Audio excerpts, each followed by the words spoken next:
I'm Don Smith, and today we welcome Gaylene Miller, State Director for AARP West Virginia. We're going to discuss issues impacting West Virginians 50 plus and their families. Gaylene, welcome. Glad to have you. Thanks, Don. Good to be here.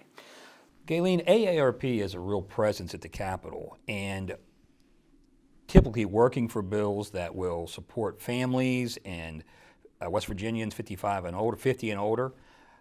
What are the key issues you're looking at this year? What are some of the legislation that you're monitoring as we get down to the last 2 weeks of this session? Sure. So we work on basically three buckets. Supporting family caregivers is one of those buckets. Home and community-based services is a second bucket, and our third bucket is around livable communities. So under the supporting family caregivers, this year we're supporting a piece of legislation that would create a council for palliative care.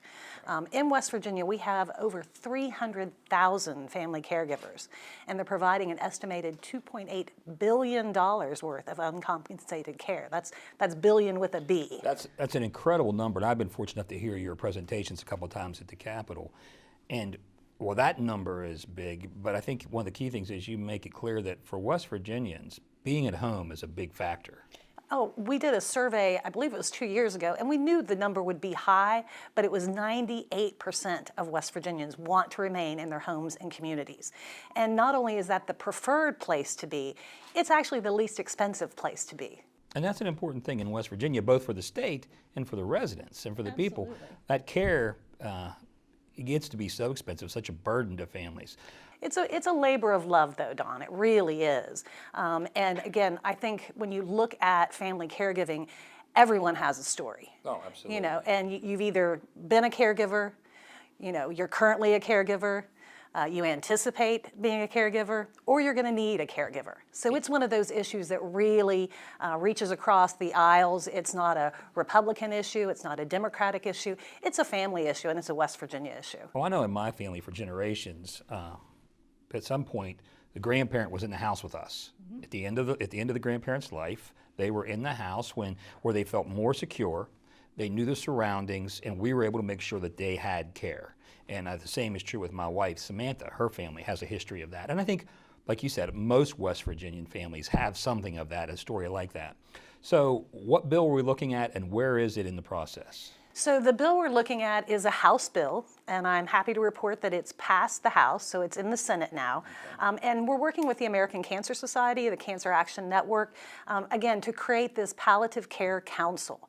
Number one, to increase awareness of what palliative care is, and number two, to increase the utilization of palliative care.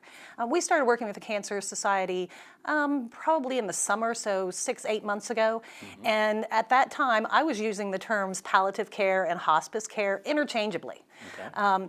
I learned that there's a distinction between the two, and it's an important distinction. Palliative care can be prescribed at the initial diagnosis, so you don't have to wait until there's a that death is within 6 months or some sort of prognostication like that. So the other thing that's important about palliative care is it can be done along with curative treatment, which is different than hospice. And so again, it can do some things that will help the patient and the family caregiver have a better quality of life. Okay. Can we go into a little bit more detail about what exactly if this would pass, what it would mean to the families? What would they, in terms of the is it financial support? Is it recognition? How's the bill work? Yeah, so the whole idea of the council is to figure that out. Oh, okay, so this is still... So it's going to be providers, it's going to be consumers, it's going to have family caregivers on there. Again, to kind of create a plan for the legislature to look at and implement to support family caregivers in accessing and utilizing palliative care. Well, I know there have been some discussions at the session this time that there haven't been, on some bills, there hasn't been enough stakeholder meetings, there haven't been enough people involved. So it's great to hear that that's where we are on this bill. Yeah, and again, we're working directly with the Cancer Action Network, but folks like the Alzheimer's Association are on board, the Hospice Council is on board, the Center for End of Life Care is on board. So there's a large group, and particularly physicians are supporting this bill. They're one of the key sponsors on the House legislation, again, which is now in the Senate, and it goes to the Senate Health Committee, which is chaired by a physician who is supportive of the concept as well. Well, I know that, in full disclosure, the Press Association is a corporate partner with AARP West Virginia, and we found out years ago that there was a great overlap and a good partnership, and it was good to get input from everybody on these type of things. And I know we enjoy working with you, and I'm sure the other groups, the American Cancer Society, we work with also. So I'm sure that by getting more people to the table, you get a better feel for the situation and better answers. It's always important to get different perspectives on a particular issue. Very good. So we're supporting family caregivers. What about the community efforts you're doing? Anything moving in that? So that's really a budget issue, and so going into the last 2 weeks of the session, they're going to start focusing more on the budget, I believe. Of course, they have some other challenges, as we know. But so there's a couple or three programs right now that support family caregivers to keep people in their homes and communities. One is called the FAIR program, which stands for Family Alzheimer's In-Home Respite Care.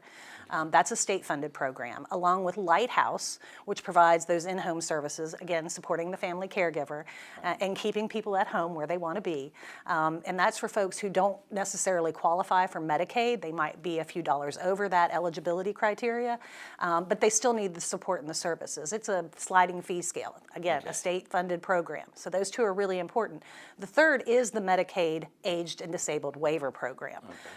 That's for folks who would qualify both financially and medically for nursing home care, but choose to remain at home. And it's much less costly to keep people at home than in institutions like nursing homes. I think the statistics I've seen show that nursing home care in West Virginia costs around $44,000 a year. Now, how's that compare? Home and community-based services, in particular the aged and disabled waiver, is around $16,000 a year. Wow. I know that you refer to the term pocketbook issues. Right. Certainly, we all watch the state budget and what money's available for state programs, but your group, perhaps more than most, looks at what that will do to the people around the state. So many of your members are at a time in their life where their income is fixed or limited, so even a small change can have a big impact on your membership. One of the bills that I've seen come up just recently and kind of surprised me is Senate Bill 600, which deals with manufacturing, electric use, rates, and we've been trying to monitor that, but we're a little concerned that while it seems like a great idea to help the manufacturing and energy segment, it could have an impact on local residents that's maybe not being discussed. Have you guys looked at that at all yet? We have, Don. That popped up on our radar earlier this week. And again, I think you're right. It is well-intentioned. As a native West Virginia, I want to see our state thrive and prosper. And so this bill is designed to, intended to bring in recruit new manufacturers and industrials to the state, as well as retaining the existing base that we have. So again, well-intentioned. The problem is I think it could have some unintended consequences, as you mentioned. And that is if they provide these special rates, a discount, if you will, to these industrials and manufacturers, the utility is still going to collect the full amount. And that means that will get shifted to other ratepayers, in particular residential, commercial users, small businesses, and even other industrials that aren't getting the special discounted rate. Yeah, as we read it, they can pass on that difference to other classes of customers, which could be local residents. Absolutely. We know the last time there was a rate increase in front of the Public Service Commission, these industrials took about a 2% increase. Residential customers got an 11% increase. Now, Gaylene, as far as I'm aware, the media was not made aware this bill was coming, and there wasn't a lot put out to the public through us about what this bill would entail and who it could impact. Was AARP West Virginia included in this? We were not, nor was the consumer advocate for the Public Service Commission, so no residential ratepayer perspective went into the drafting or review of this bill, unfortunately, and I think that's an important perspective that has been missed. Well, hopefully they'll circle back and give everybody a chance to comment and express a viewpoint. I want to talk a little bit about AARP as an organization in West Virginia and at the Capitol, but I want to see, is there any other piece of legislation that I haven't brought up that you want to talk about before I move into that area? No, I think we've covered it, and I'm excited to talk about our team that's at the Capitol. For those of you that don't know, AARP has a presence at the Capitol that can't be missed or denied. in my time here in the last 5 years watching it, I've seen no group that has a greater presence at the Capitol, and probably no group more respected for their opinions and their positions. Everything seems well thought out. Everything seems documented and factual.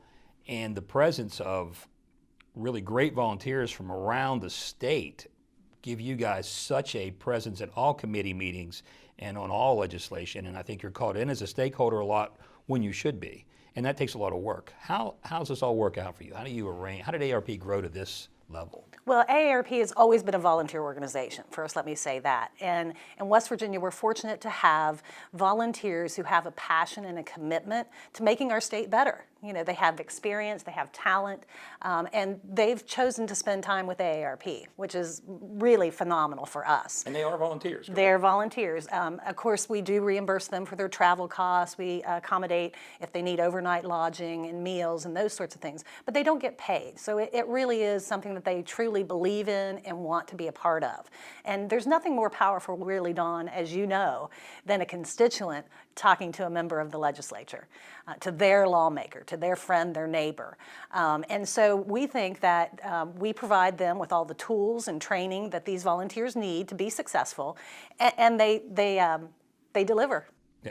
Well, one of the reasons that I saw a good partnership with AARP West Virginia is that we have papers in every county in the state, the Press Association, and you have members all over the state. So we're able to give the legislature a viewpoint from any region at any time. And I think that's a key part of being successful at the Capitol and in developing good legislation. And you know, Don, we're always looking for more members for our team. So if any of the viewers are interested in becoming an AARP volunteer, they can send an email to aarpwv@aarp.org. All right, great. Well, Gaylene, thank you very much for your time today. I appreciate having you. Thanks, Don. Good to be here.